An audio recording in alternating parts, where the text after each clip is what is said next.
I am parked outside the historic Barrowlands in Glasgow with none other than Frederick Axon from Opeth. Hello, Fred. Hello. Thank you for joining me, or rather, I'm joining you. Thanks for having me. In your tour bus tonight. Yeah. And I don't know if you can see, but there's already a big queue, and it's about 3 hours before showtime. And we're here to chat about guitars, obviously, and Last Will and Testament, the incredible new Opeth album, which I'm going to start off by describing as a technical marvel. All right. Yeah. And I always feel like Opeth's music already has a lot of technical wonderment in it, but this one, for you guys, I mean, is that even pushing the limits for what you guys are playing at? It's so... Yeah, I think so. I mean, every album there's a goal to raise the limits. And of course, I think Michael, who writes the majority of the stuff, he's in a good way, but sadistic that way. Like the way the drums, for instance, are arranged for the new album, Last Will and Testament, is, even though Walter, our newish drummer, has been in the band more than 2 years now, but he mentioned it was definitely a challenge, and he had to, really practice each song for a long time to get it in his muscle memory, all these different patterns, and of course he adds his style on top of it, but like how all the beats were arranged was quite complex. Yeah. And also guitar-wise, learning the riffs and everything, there's so much polyrhythmic stuff going on. Yes. The beat could be straight 4/4. Yes. But the polyrhythmics in the drums you have to spin your head around a little bit. It's kind of tricky before you know it. In the beginning, I was struggling a bit because me and Walter, we were jamming out all the songs, just drums and riffs, and then it was even harder to nail all the riffs because he didn't have any guide, like vocal guide or something else. Yeah. Which was great practice for me. Yeah. To get it into my DNA basically, because I really want to know every part before we go into the studio and feel the parts. Yeah. I don't want to spend time in the studio thinking.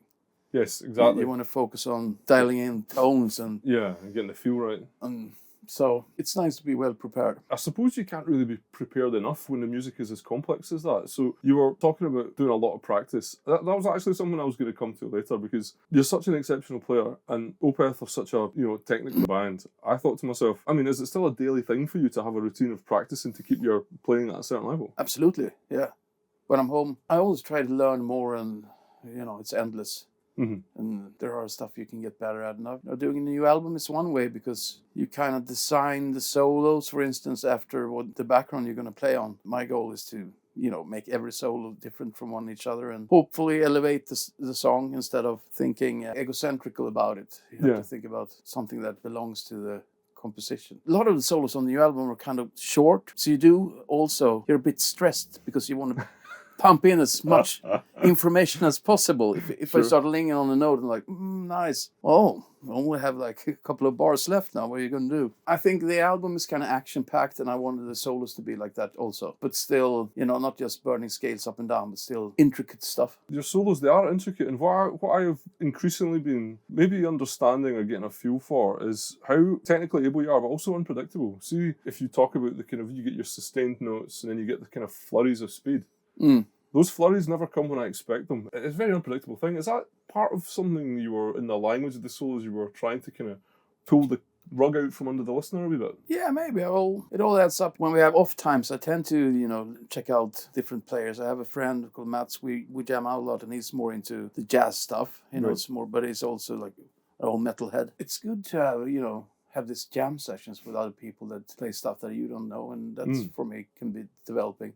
Yeah. And also it makes me have to analyze what I'm doing myself. Yeah. Sometimes I've forgotten tons of licks that I do. So I started recording them, film them, and we kind of trade off licks. And I found digging into older solos I've done, I find it interesting to analyze what the hell I'm doing. Yeah. Because some stuff I forgot, It's a mixture of what you've learned and what happens in the moment, and then just this other thing that happens. Yeah, it's a mix of everything. But I mean, like Richie Blackmore said once, you can't be jack of all trades, which is, of course, sometimes I want to learn gypsy jazz, I want to learn more fusion or bebop or country, I love those kind of like Billy Strings and those, you go through all those kinds of stuff. No, I mean, that's what I'm saying.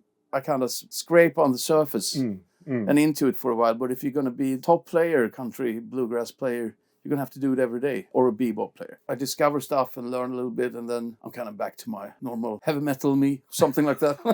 Yeah, but you've added this new kind of colour that you can bring out when you want. True. Yeah. Sometimes you learn something, and eventually, when it sunks into your DNA, Yep. you can then hopefully apply it on the fly. Yeah, that's it. And You don't have to will, go, now it's time for the bebops part. It just kind of becomes part of your vocabulary. Maybe subconsciously you will increase your vocabulary. Thank you. Vocabulary. I'm Swedish. I'll blame it on that. Well, your English Not the is better beers than from my yesterday. Do you know, here's one thing that I considered when I was listening to The Last Will and Testament, and I'm sure most people watching the video will be Opeth fans and they'll have listened to it and they'll understand that there's an overarching concept about this patriarch who's died, and it's his kids, and it's the last will. I suppose this is a two-part question. The first part would be, did that story have any influence on how you approached what you did on the record? And then I suppose part B for that is, are some of the solos from the points of view of kind of like you're like playing the part of the character, like one of the sons or the daughter, and it's their expression? No, not really like that, but I could get inspired, like paragraph 1, for instance. In the vocal lyrics, there's a line called Spiders Weave. And the first lick of that solo is this tapping thing. Yeah. And I was inspired by the sound, horrific sound of spiders crawling on a wall or something like that.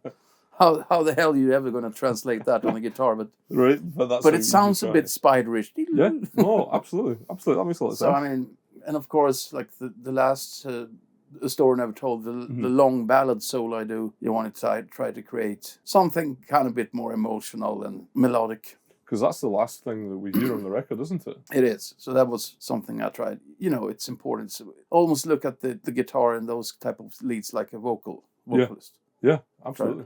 Absolutely. That's the goal, anyhow. That is the goal, you know. And you already said there's so much polyrhythmic guitar playing happening in Counterpoint that when the lead voice becomes the guitar, then it's important for it to be a lead voice, right? Yeah, so much you can do with tiny vibratos and the expression. Different nuances. Yeah, exactly. The two previous times we've spoken, I've never actually delved into your own influences as a player. What I find interesting when I hear what you play is that I don't immediately start going, oh yeah, Fredrik likes this player, Fredrik likes that player.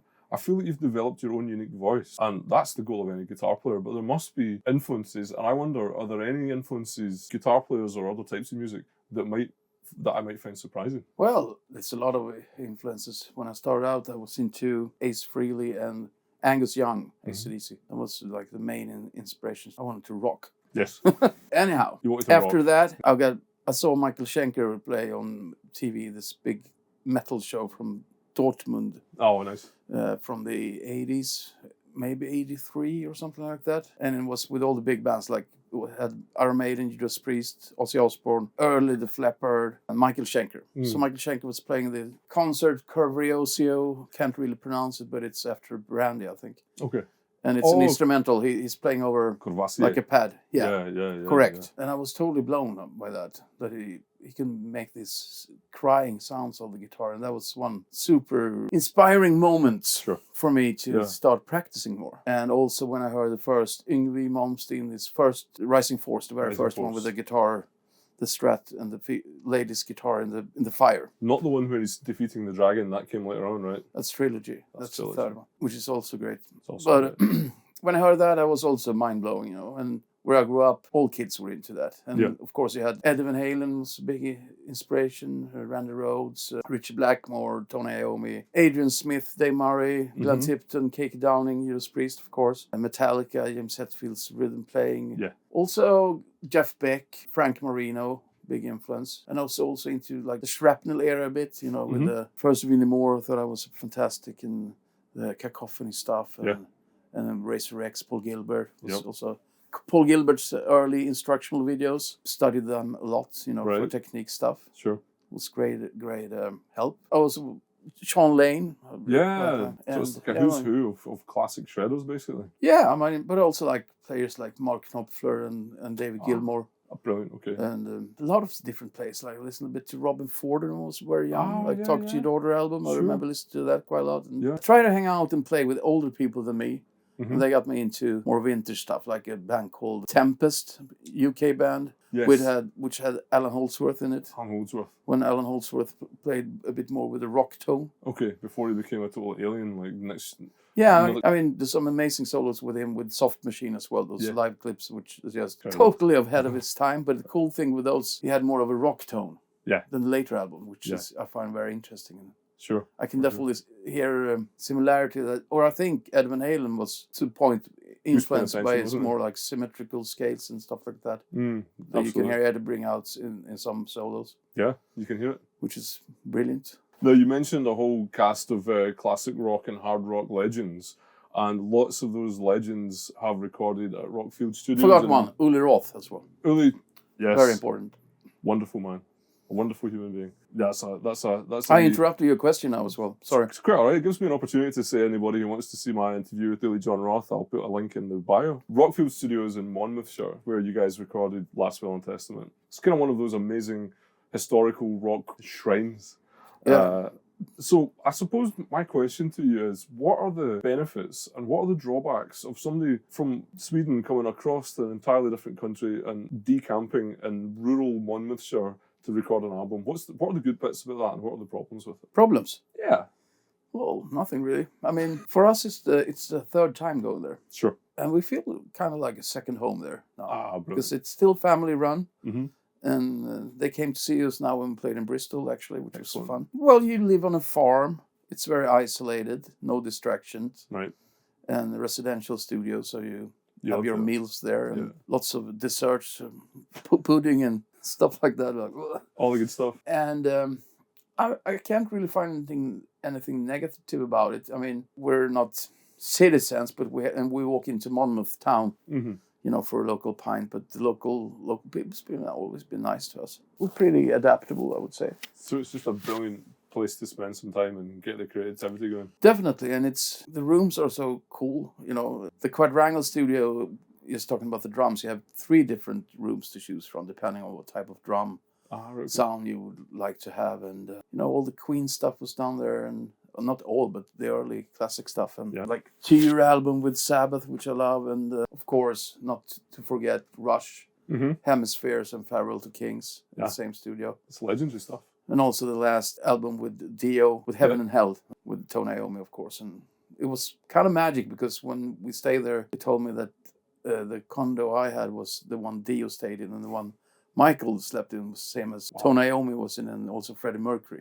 Just think of the dreams that would have happened in that room. Yeah, it's kind of spooky there at night. It's a fog, and I looked out of the window. There's a horse yard, and you see a headless rider coming about. It's very Opeth. It's like a lot of your album art, right? Yeah, but the nature is so beautiful there. Yeah. So it's lovely to take a walk because you do sit still a lot in the studio waiting. Yeah. If you're not, there's the entire band. Sometimes you have to, so it's nice to get out. Is it Stockholm that you live in? Yeah, it is. So you live in the city, so you're not necessarily... Well, right outside it. So I have a bit of a nature. I can walk down to the Archipelago and walk by the water. But it's, Yeah. It's still city. Yeah. So what we haven't done yet is talk about guitars, of course, and obviously with Opeth, what we'll be seeing on the tour is often the PRS guitars. There is a really good documentary that the Opeth brought out about the making of Last Will and Testament that's on YouTube, where you filmed in Monmouthshire in Rockfield Studios. And I was seeing loads of like vintage guitars and loads of bits of gear that kind of would maybe surprise someone that it's going to appear on an Opeth record, like old vintage Strats and things like that. What kind of stuff was really like exciting you about the guitars you were recording with? Well, it depends on the goal of the guitar tone, but Michael had an idea about the heavy rhythms, which is one of the fundamental parts of the album. He wanted us to play on singing coil pickups. And he used the Tele, and now actually PRS has made a Tele, which is great. Yes. Michael used it live. But so I figure I should try my Strat. I bought a Strat from John Norum. Okay. A 1970 Strat with a 4-bolt neck. Yes, okay, so not one of the CDS style ones. But I put an FS1 in it, and so it's a bit more beefier. Mm-hmm. So I used that for all the rhythms. For the whole record? Yeah. Oh, I wondered about the sound of it. On headphones, I can hear what I thought sounded like more vintagey tone. When you blast it through a stereo, it just sounds like a huge, big, amazing record, so it all becomes this big thing. But So humbuckers were used for your solos mainly. And Well, we had an SG there, and for the leads, I used a lot of PRSs. I had one with a Floyd. For the first time, I used a guitar with a Floyd for a couple of solos. That was a PRS Custom 24 with the Floyd Rose. Right.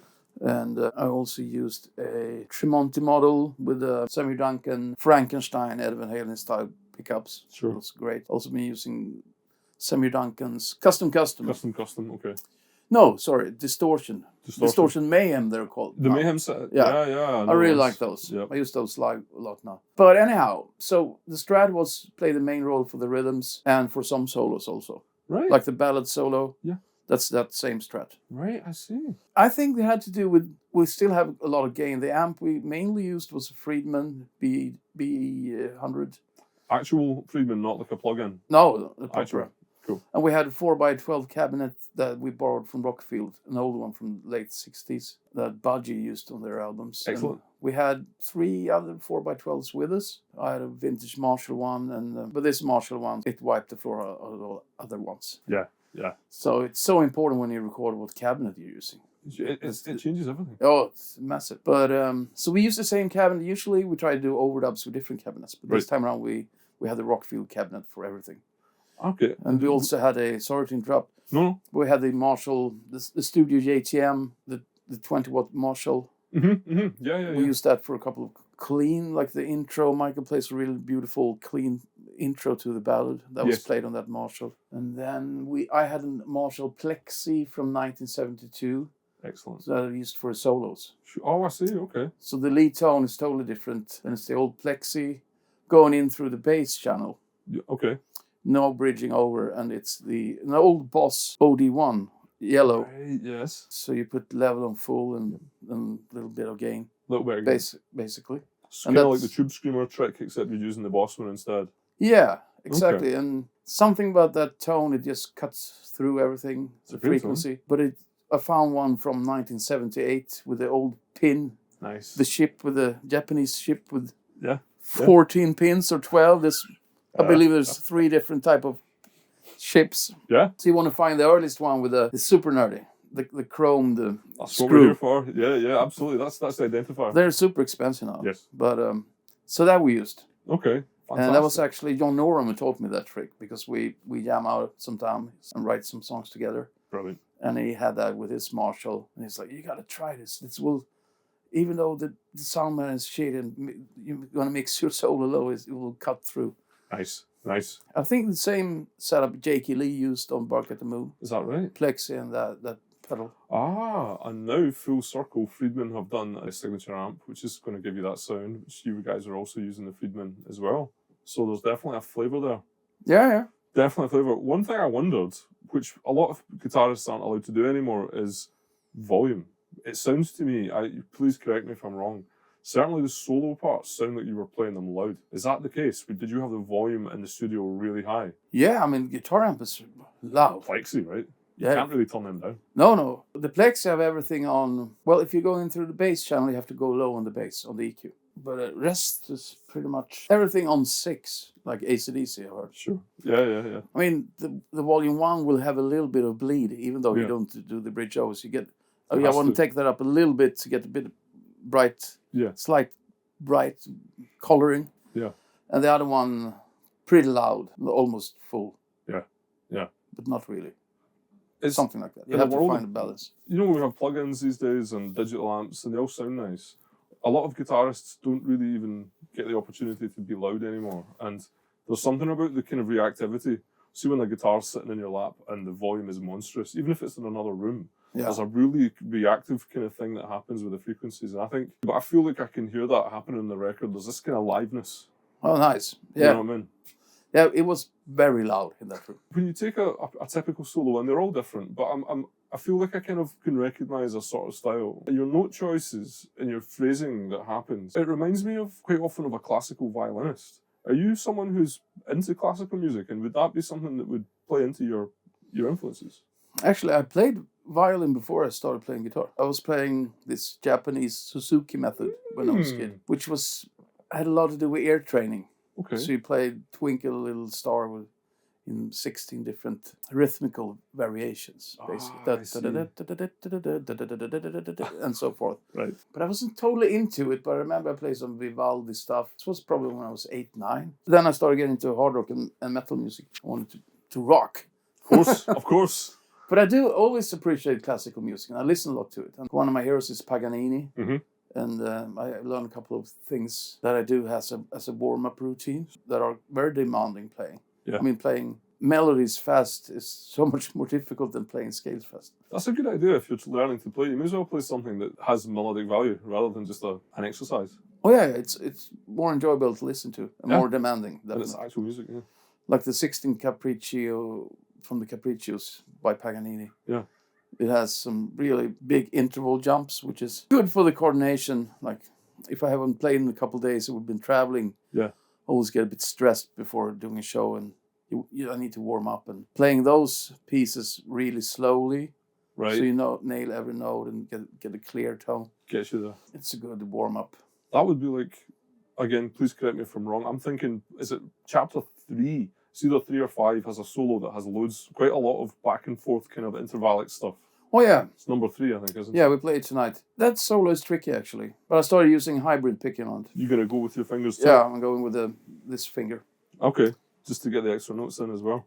Yeah, so it's kind of like a pendulum thing. Yes. Yeah, exactly, going back and forth. So there's one string in between. Yeah. And at certain points, 2 strings in between. To round things off, Fredrik, I heard whisperings that there might be a solo album on its way. Maybe you're making one. Maybe you're in the middle of making it. Do you have any news to share? Kind of in the middle. In the middle. But there are 2 tracks mixed and ready. A third one is done. I'm waiting for a good friend to put vocals on it. But the first 2 tracks are actually mastered and done. They are instrumental. So I need to... It's difficult because there's a lot of stuff happening in my life with Opeth. And, yeah.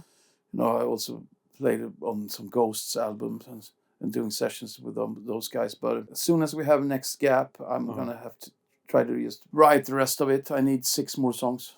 Yeah, I mean, I have tons of ideas, but... You need to decide. Yeah. Problem, I have so many embryos. Yeah. So I really have to, take them to full realization. But yeah, it will happen. It's spread out, But I'm happy with these first 2 tracks, and the third one is going to be cool. It's a British singer who's going to sing. Oh, is it really? Is it a secret? Oh, I actually said it in a couple of interviews, but it's Biff Byford from Saxons. Is it really? Yeah. Oh, wow. Because I played on his whole album. Yeah. So we have a connection. That's great. Yeah. Oh, we're friends. It's awesome. Well, there you go. If you haven't heard that elsewhere, you've heard it now. They're probably going to get pissed at me now. Say, little silly Viking boy. He likes the song, but it's far ahead. But I mentioned it in a Swedish magazine before, so I figured I could share it with you. Excellent. Thank you for sharing it. Well, I think that's all we've got time for. There was the ghost of a tour manager looking back there, so I'll wrap things up now. Everybody back there, thank you for checking out another Guitar video, and thank you, Fred, for your time. It's been a pleasure as always. My pleasure. Thank you. Keep shredding on. Keep shredding on.